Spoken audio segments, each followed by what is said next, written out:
Yes, mwiriwe neza muraho neza, mwiriwe neza muraho. Nitwa Sam, then nkaba mbaye ikaze kuri iyi channel yacu, mbasaba ko mwanashyigikira mukanda subscribe, share, like and comment, kandi mbibutsa ko hano tugiye kujya tuboneraho amasomo bijyanye n'icyongereza, uburyo imivugire yacyo, imyandikire, kugisoma, mbese writing, reading and speaking skills, even listening skills, kucyumva, kugisoma, kucyandika, ubwo hasigaye iki n'ibindi byose, sorry. Then mbibutse ko waba ufite ikibazo, icyifuzo se, igitekerezo se, watwandikira kuri nimero iri hano hasi cyangwa se ukaduhamagara, nta kibazo. So today, in this time, in this session, we are going to focus on grammar, English grammar. So grammar turaza gusoza tuzi icyo ari cyo, ikindi tuze gusoza twabasha kuvuga ngo muri grammar habamo ibiki. Part number 1, which is foundations. Tugiye gutangira tureba ngo grammar ubundi, where it comes from, why do we need grammar in English, why dukeneye grammar kugira ngo tube tuzi icyongereza, my friends. So let's continue. Let's continue the next slide. So let us now have a look on introduction to grammar. So grammar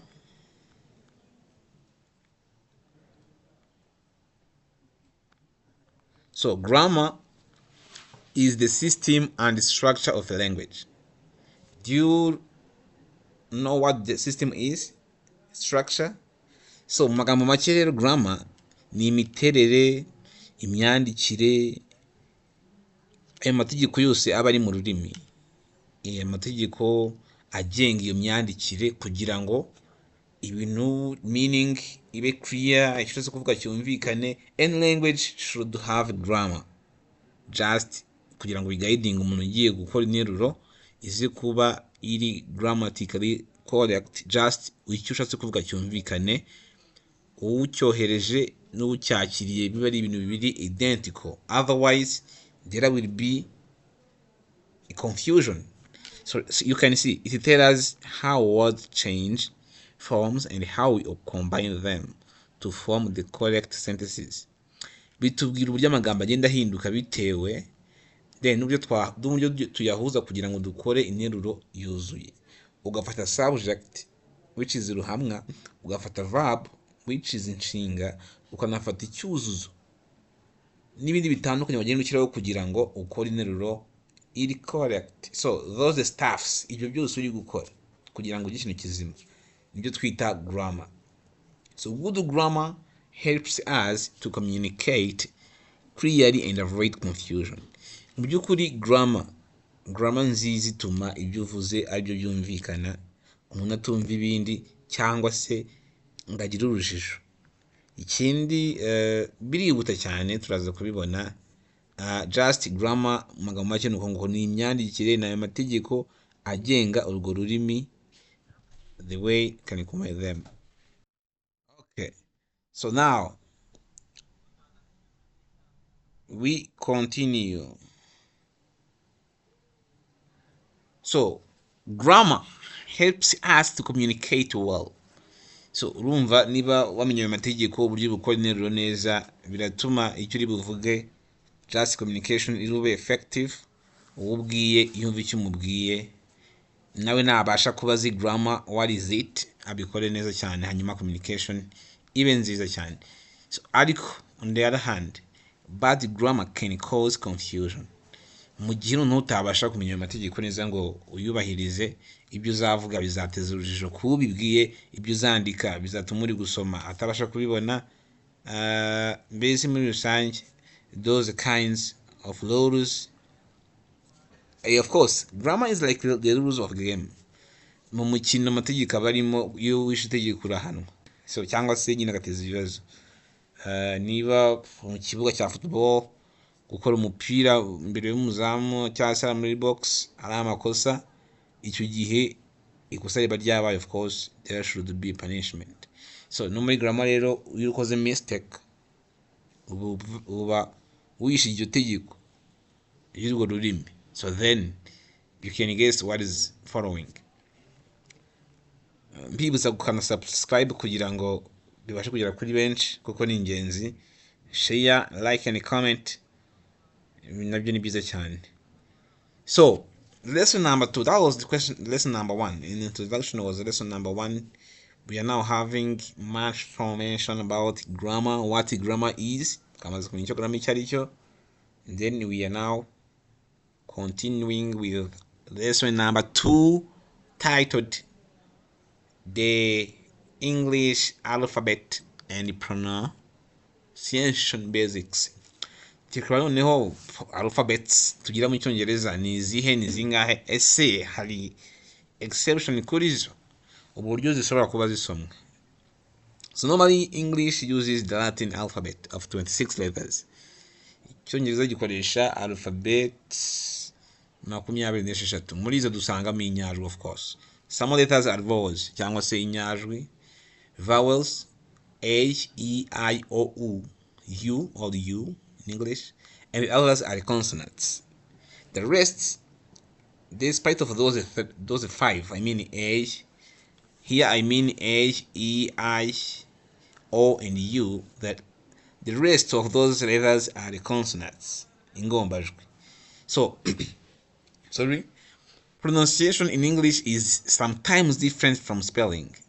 Mu by'ukuri ijambo uburyo uri kuryumva riri kuvugwa bishobora gutandukana nuko wagenda ucamo uvuga ati mvuga inyajwi cyangwa se ingombajwi ku ngombajwi. Bivuze ngo spelling, for example niba ngiye guspellinga nk'ino jambo alphabet nzavuga ngo ALPHABET. Niba ari English nzavuga ngo ENGLISH, ku buryo just your spelling itandukanye na pronunciation. For example, the same letters can make different sounds. Hano dufite urugero. H, you can see this is the H, this is the H. This H can sound like a muri cat, while A in cake. Hano dufite a, inyuguti ya A mu cyongereza, A. Mu ijambo cat, injangwe ni cat, urumva harimo a, ntabwo ikiri A, yavuye kuba A yabaye a. Then also hano muri cake, those snacks, cake byavuye kuba A yabaye cake, ntabwo ikiri A, ahubwo yabaye A. You can see, you can hear the different. So ushobora kugira sound ku nyajwi cyangwa se ingombajwi ariko zikaba zitandukanye bitewe n'ijambo. So ibyo byose tuzabireba neza cyane mu minsi iri imbere mu zindi sessions. Let us now continue with the lesson number 3, which is capitalization and punctuation rules. So when we say capitalization means writing letter in uppercase, kwandika inyuguti cyangwa inyajwi mu buryo bunini bukuru nkuru. So we capitalize the following. Ntabwo ari buri jambo ryose twandika tutangiza inyuguti nkuru. Just we having a list of the areas where those stuffs fits. The first word of the sentence. Iyo tugiye kwandika interuro, ijambo ritangira ugomba gutangiza inyuguti nkuru. That's the rule number 1. The second one is the proper nouns. Amazina y'abantu, ahantu se, institutions, I mean those ibigo, companies. The pronoun I, when it comes to the middle of the sentence, mu gihe uri kuvuga interuro ugasanga I, wowe ubwawe biri kuza mu nteruro, you should put it in uppercase. Days, it means, I mean Monday, Tuesday, Wednesday, and up to Friday. We also have we always have capital letters standing those days. Maths, I mean January, February, up to December. So you should start by writing the first letter in capital form. I mean in uppercase. So titles before names. For example, Dr. Someone, Mr. Someone, then Mrs. Someone, Professor Someone. You should also starting with the letters in uppercase. Otherwise, you are violating the rules of grammar in English, of course. So the next is this one, punctuation. Then punctuation.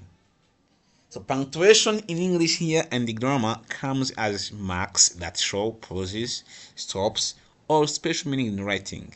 Here we are specifically on writing skills. So common ones are the period or full stop, which we normally use while ending a sentence. Just turi gusoza interuro tubyemeje, interuro yemeza irangwa n'akadomo cyangwa se akabago.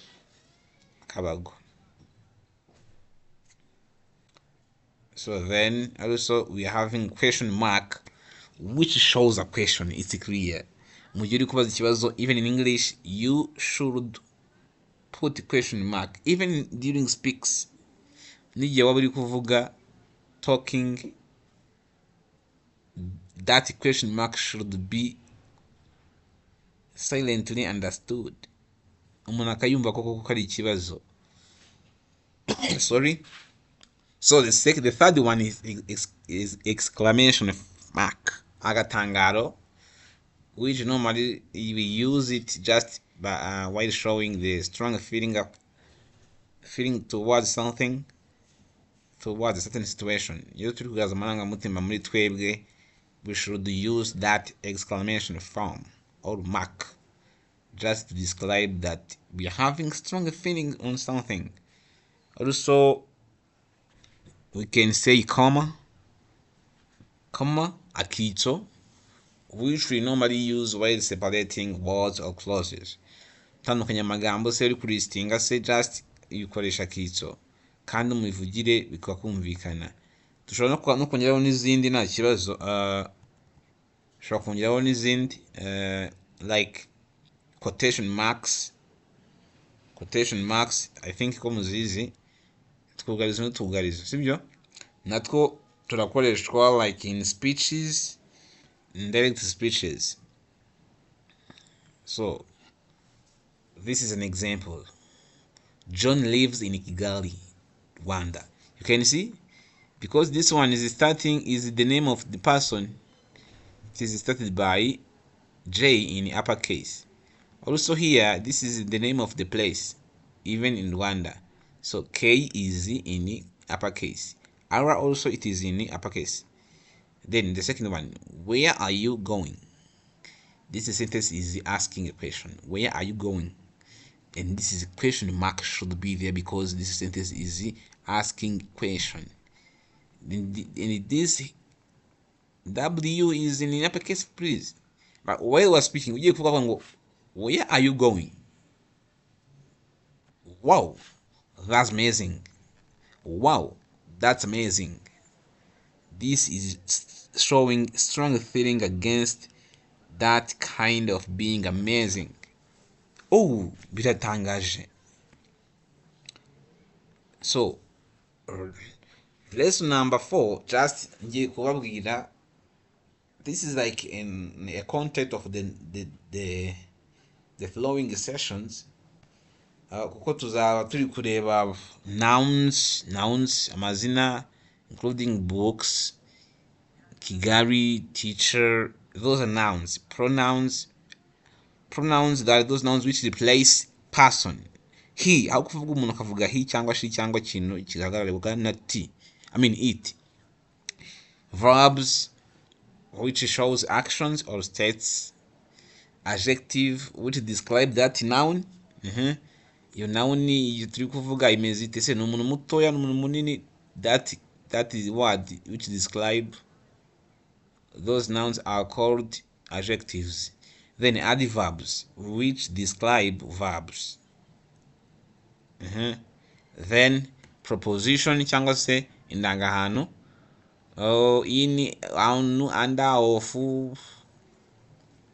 n'izindi zitandukanye tuzazireba. Conjunctions cyangwa se ibyungo, those words which join sentences, words. You can say and, but, because, though, also n'izindi tuzazireba. Interjections which express feelings. For example, we are having oh, wow.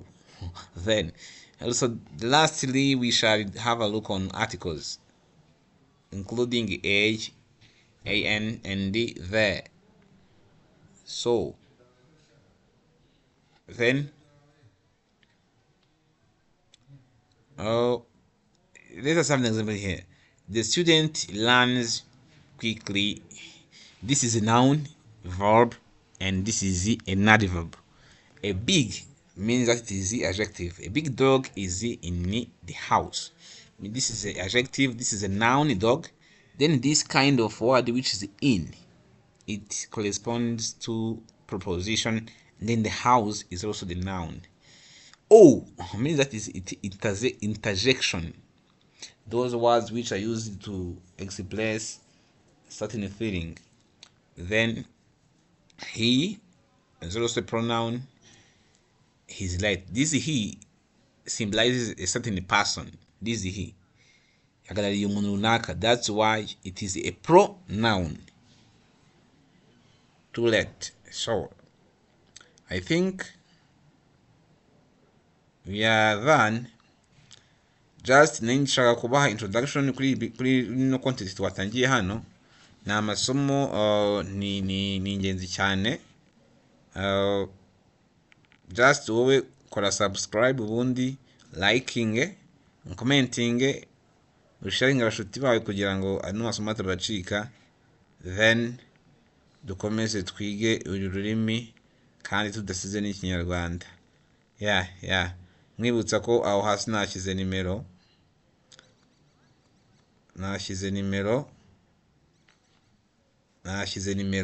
Ufite ikibazo, ufite comment, ufite igitekerezo, ufite support mu buryo bwose, either financial support, it is written there. You can give it and more.